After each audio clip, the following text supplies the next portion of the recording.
little while ago. I know Sunday she had a brace on her ankle and so forth, and limping and having problems and so forth. She said she had gout. So doctor, I guess, tell her certain things she should eat or shouldn't eat, try to give relief, hopefully, whatever it is. She knows she's hoping to be able to be back with us Sunday, so remember her along with all the others. Tonight I want to talk a little bit about truth and falsehood, or those that teach things that are false, contrary to God's will.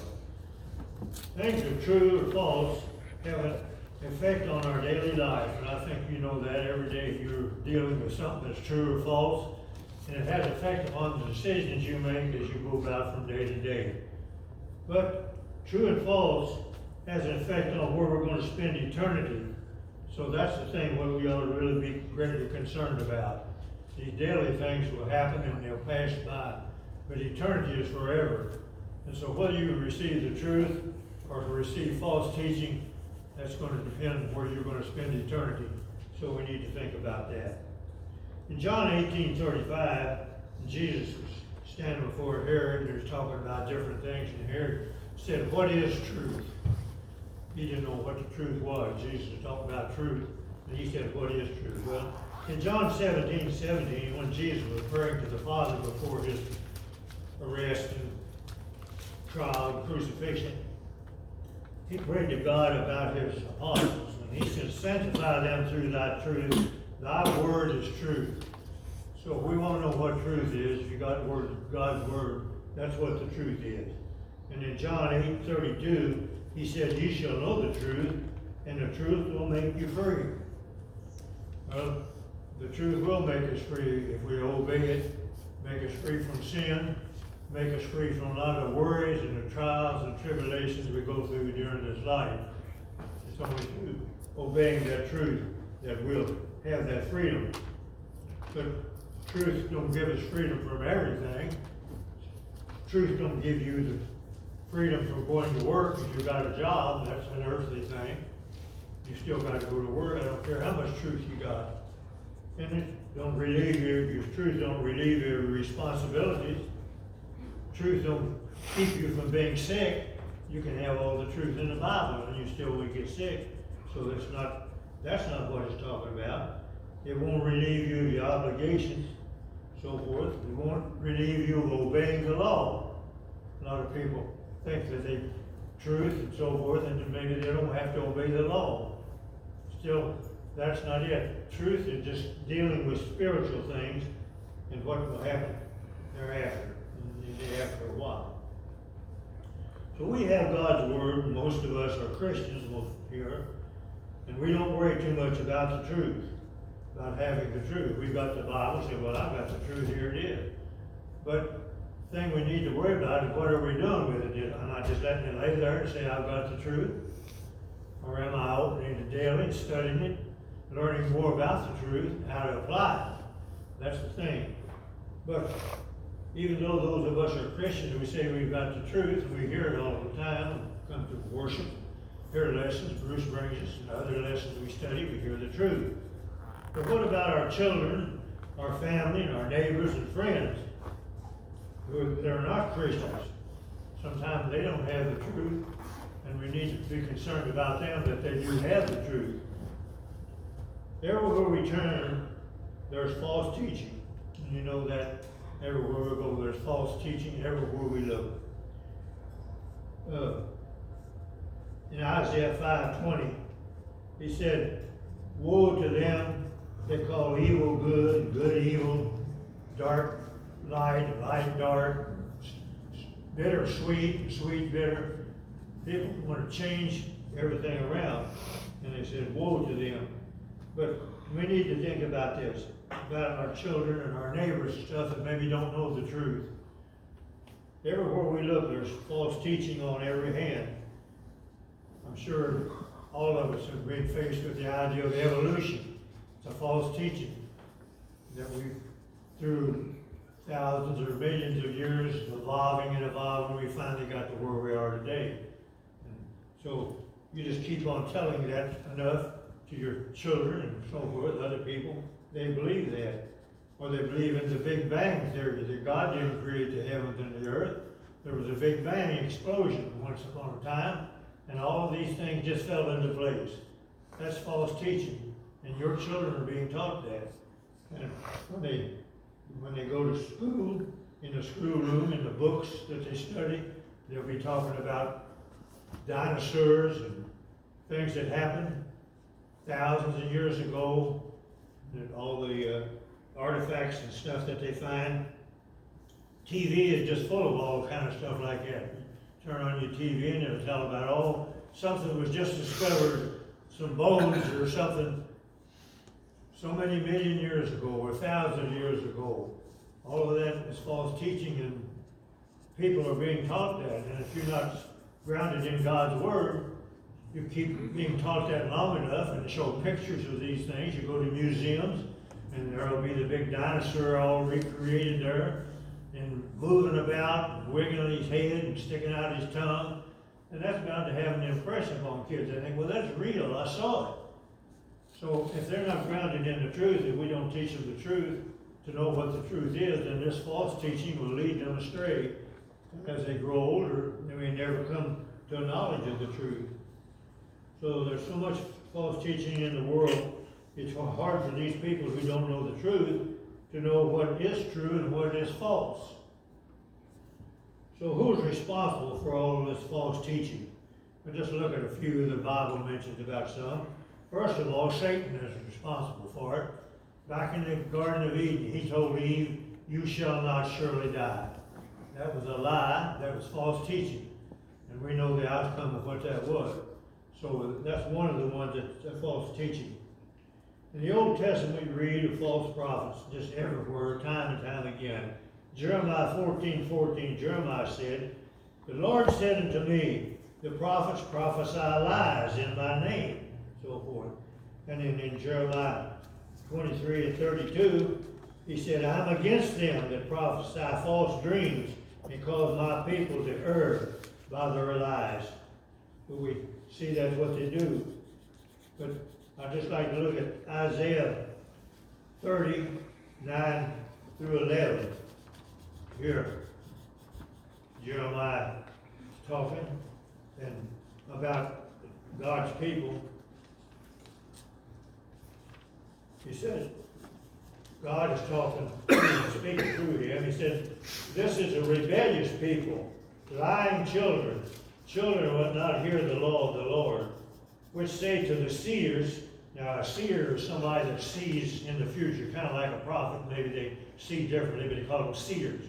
So they say to the seers, "See not." Don't see. Don't look out here and tell me what you see. We don't want to know that.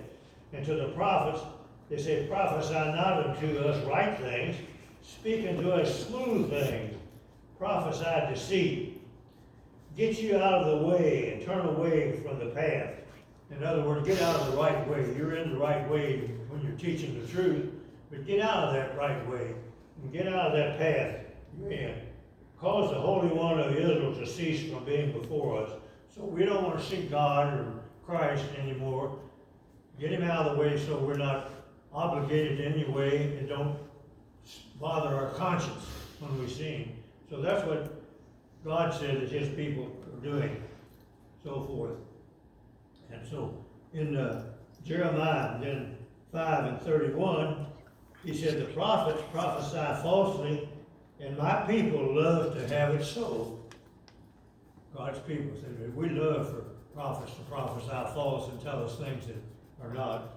So we want to know that they want that smooth thing. Don't teach me anything that's going to upset me, make me feel like I'm doing wrong, or bother my conscience. Just tell me the smooth thing, that everything's going to be fine, that God loves everybody, he's going to save everybody, all of those type of things. That's what people want to hear today, and that's what they get from a lot of those who are teaching them. Back in, we'll look again in there's false teachers. I want to look in 2 Peter about this. There's others about it too. 2 Peter 2:1 and 2. It says, "There were false prophets among the people, even there shall be false teachers among you, who shall bring in damnable heresies, denying the Lord that brought them, and bring upon themselves swift destruction. And many shall follow their pernicious ways, by reason of whom the truth shall be even spoken of. So Peter is just talking to the ones he's writing to, to let you know that there's false prophets back in the old time, but there are going to be false teachers among you. In 2 Corinthians 11:13, Paul's talking about some people, different ones, and all said, such are false apostles. So we have those who call themselves apostles, but they're false teachers. You have to know them. Also, in the same chapter, in verse 26, Paul's talking about all the different persecutions and trials and beatings and stuff he went through. But then he gets towards the end of it, he said, he's in perils amongst false brethren.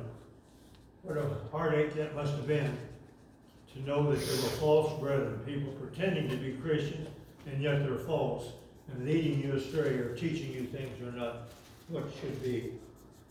There's false witnesses. In Matthew 26, 59 through 60, when Jesus was on trial, said they sought many false witnesses to testify against him, but they didn't find any. But finally they found 2 false witnesses, and they said, well, we've heard him say you destroy this temple and you're going to build it back in 3 days. So we know what the outcome was. Jesus was condemned to death. We have heard the same thing in Acts 6:13, when Stephen was preaching to the people and telling them what was going on. They didn't like what they heard and so forth. So they decided they'd bring up some false witnesses against him. And they finally got some false witnesses, and when the false witness said, well, said that this Jesus is going to change the law and going to do away with all this old law and change our customs and so forth. So they condemned Stephen to death. They took him out and stoned him because there's false witnesses. And already then there's false teachers in. We need to think about that. There's also in Matthew 7:15, Jesus teaching in the Sermon on the Mount, he said, beware of false prophets who come to you in sheep's clothing, but inwardly they're ravening wolves. And then Paul was preaching over and he called the Ephesian elders together over in Acts 20, and he preached to them and discussed the things with them. And he was getting ready to leave them, depart from them. He said, after my departing shall grievous wolves enter in among you, not sparing the flock. Now he's talking to the elders, the overseers of the flock.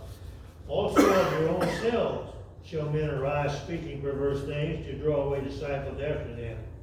If we read church history, you know that that's what happened. The elders would get together from different congregations, and naturally you got to have somebody kind of leader or the forerunner or the spokesman. And so then they kind of enlarged it, not just the local congregation, but they got through different areas of the country and so forth, and still had to have somebody in control. Somebody was the head leader of the speaker. And this kept on developing until we got to where we've got the Pope today. If you study church history, that's where it started from. The elders just kept getting farther and farther away from the truth and so forth, and they brought in until they got to that. Also, I'd like to look in 2 Timothy 4:3-4. He said,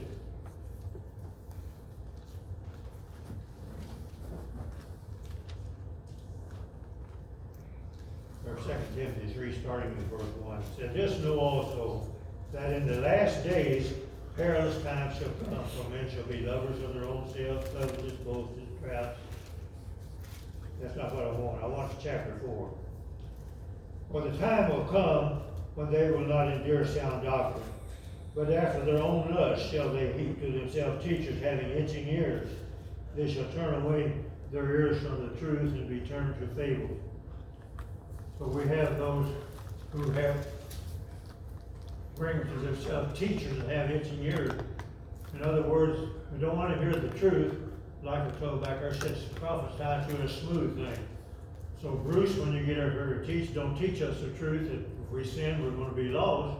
Teach us that everybody's going to be saved, that God knows our problems, and He's gonna allow some. He's gonna let us lie a little bit, cheat a little bit, drink a little bit, dance a little bit, gamble a little bit, go sunbathing a little bit. All of these things are just natural human instincts, and God knows all of those things are human weaknesses, but He's going to overlook all of them, so forth. Teach us those smooth things. Don't tell us the truth, and that we'll think a whole lot more of you. You'll last a lot longer in some congregations. I hope you wouldn't last tomorrow in this congregation. It would say we don't need you anymore if you talk to that kind of doctrine. So just remember those things, because there's false prophets and false teachers on every hand. And even though we've got the truth, if we don't keep investigating and studying and so forth, it's not going to do us any good. We need to be like the ones that were at Berea. When Paul was kicked out of Thessalonica and he went down to Berea to preach, said they were more noble than the ones in Thessalonica. They received the word with readiness of mind and searched the scriptures daily to see if those things were so. So that's our problem. Search the scripture daily to see if these things that we hear on TV, we read in the newspaper, we see everywhere on every hand, and from many those who are supposed to be preaching the truth or teaching things contrary to will. Search those scriptures daily to see if those things are so. Also in Acts, I've got a couple more scriptures here I want to have, but we just need to realize that we need to watch these things. And we're told in Acts 2 Timothy 2:15 says to study to show yourself approved unto God, a work that need not to be ashamed, rightly dividing the word of truth. Study, it says. So if my Bible lays on the shelf or on a book stand or something, I don't open it, I don't come to Bible study and I don't come to worship, how am I going to study to show myself approved unto God? So I hope that you young people, I know you're in school and you're being taught through books and things, the Big Bang Theory and all these things that happened, and the dinosaurs are millions of years old, those things that lead you astray. That's not what the Bible teaches, and that's the reason we need to get into this Bible and study just like we've been studying back so many times. We've been studying Genesis through the Ham thing, and Bruce had stuff on the board up here and things that happened. About starting in Genesis, how and God was in all of this. He put it all in motion. He controls it all. And the thing of it is, we're going to give an account to God in the day of judgment for the way we've handled all these things. So I just hope that if you're not a child of God, and don't, or maybe some of these things are being taught to you, you kind of like the duck that sheds water, shed them off your back and just don't believe them. And if you, sometimes we're common children of God, and we haven't been steadfast and faithful. We've listened to false teaching or want to hear those smooth things. We realize that's not going to get you into heaven. It's going to get you lost in eternity. So you have opportunity to repent while you have that. So if you are subject to needing baptism for the remission of sins or repent for other sins committed, you can come while we stand and sing the song of invitation. Whosoever heareth and shout the sound, bring the blessed tidings all the world around. Tell the joyful news wherever man is found. Whosoever will come. Whosoever will, send a proclamation over land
And thank God